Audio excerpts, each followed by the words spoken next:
du relief, de la profondeur. Ils l'ont pas fait. Ok? Il faut noter que, j'insiste bien, ils auraient pu faire mieux, ils l'ont pas fait exprès. C'est pas, ils pouvaient pas faire mieux, ils étaient débiles. Ce qu'on entend souvent. Non, là c'est, je vais prendre un exemple.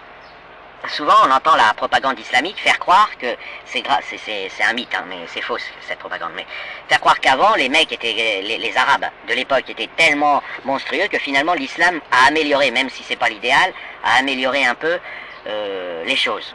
Et ils disent avant ils enterraient les bébés et les filles vivantes, quand c'était des filles ils enterraient vivantes, et avec l'émergence, la venue de l'islam, ça s'est arrêté parce qu'Allah a demandé que ce soit arrêté.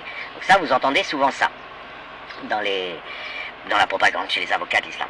Bon alors en fait c'est d'une part faux que les filles étaient enterrées vivantes dans des proportions qui donneraient à ce propos quelque crédibilité, mais surtout le Coran justement ne l'interdit pas. Et je vais revenir très rapidement sur pourquoi et comment il l'interdit pas, c'est qu'en fait il s'en fout, il s'en tamponne. Le Allah du Coran il dit quoi? On est dans un paragraphe où les gens à qui Allah s'adresse affirment qu'Allah a des filles, deux déesses qui portent des noms, bon voilà. Et Allah décide de leur reprocher ça, au nom du combat contre le polythéisme et du combat contre l'association, le shirk. Alors pour le leur reprocher, mais en plus le ton est colérique, hein, Allah est très très très en colère, il veut bien le montrer, il dit « Vous allez me payer ça cher, vous prétendez que j'ai des filles, vous allez me le payer cher. Vraiment, c'est inique, vous allez me le payer cher. Et en plus, vous me faites bien marrer, parce que vous êtes les seuls à pouvoir avoir des garçons. Donc je suis votre créateur, je suis votre seigneur, je vous ai créé, et vous pouvez avoir des garçons, donc je vous ai créé comme ça, comme pouvant avoir des garçons.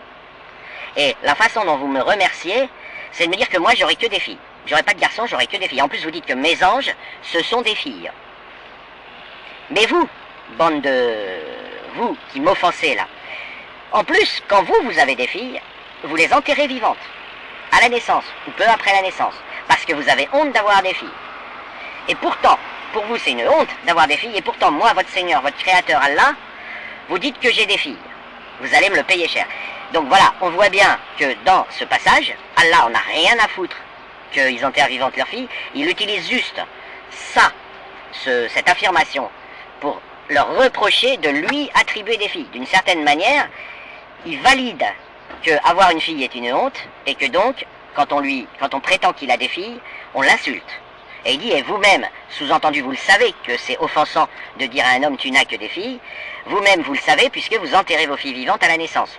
Vous cachez à la foule que vous avez eu une fille, parce que pour vous c'est une honte d'avoir une fille.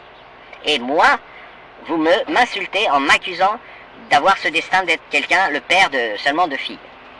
Voilà, donc moi j'appelle pas ça un passage qui interdit d'enterrer les filles vivantes, c'est un passage qui évoque la question, mais vu comme c'est dit, c'est réellement à côté, c'est totalement, ça montre que les avocats d'islam qui prétendent, parce que c'est le seul endroit du Coran, il en parle à un autre moment, c'est à peu près pour redire la même chose, mais en pire, parce qu'en plus il ajoute un verset pour cracher sur le féminin en disant qu'elles ont qu'elles bavardent, qu'elles s'occupent de chiffons, qu'elles sont superficielles. Alors encore une fois, il attribue ça à ses disciples, il dit vous qui prétendez que les femmes, blablabla. Il n'y a rien d'autre dans le Coran. Je vous mets au défi de trouver autre chose sur ce sujet, il n'y a rien d'autre dans le Coran. Bon, ça s'appelle pas une interdiction. Donc, vous avez en fait un style, et ça les inventeurs du Coran ils ont fait exprès. Vous ne rédigez pas tout un paragraphe comme ça qui n'a ni queue ni tête, je veux dire, pour dire que le shirk est interdit et que c'est le pire péché, il n'y a qu'à dire qu'on envoie en enfer ceux qui vont associer des divinités à Allah, ils le répètent sans arrêt, il n'y a pas besoin d'un passage de plus.